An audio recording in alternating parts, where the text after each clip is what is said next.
Mr. Clark.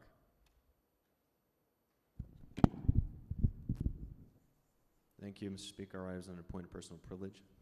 Please proceed. Members, the governor signed House Bill 2411 on Friday. That was a bill that regulated the voting procedures of homeowners associations. You might recall House Bill 2321, co-sponsored by Representative Fincham and myself, prohibits cumulative voting, a system of voting by which the minority of property owners can control the private property rights of a majority of property owners.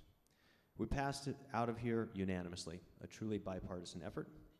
And please remember the governor's veto message said, quote, "It is not the role of government to regulate the way homeowners associations vote on their board meetings."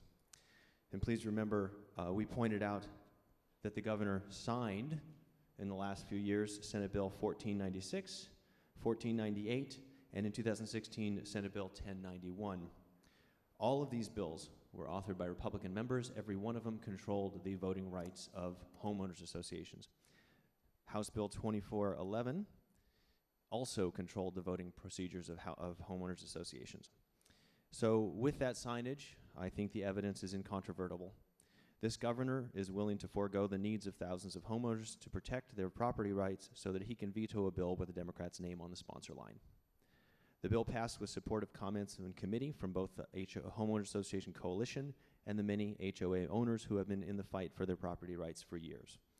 If the leadership of this body respects its own members who work for 2 years on this bill, it will move forward with a veto override. If the leadership of this body respects itself and the work that it does in deliberating legislation, it will move forward with a veto override.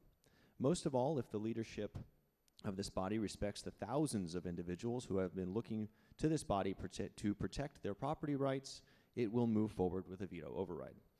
If you do not, then we are condemning these property owners to continued spending of tens of thousands of dollars in legal fees fighting the interests of a minority of property owners in their homeowners associations.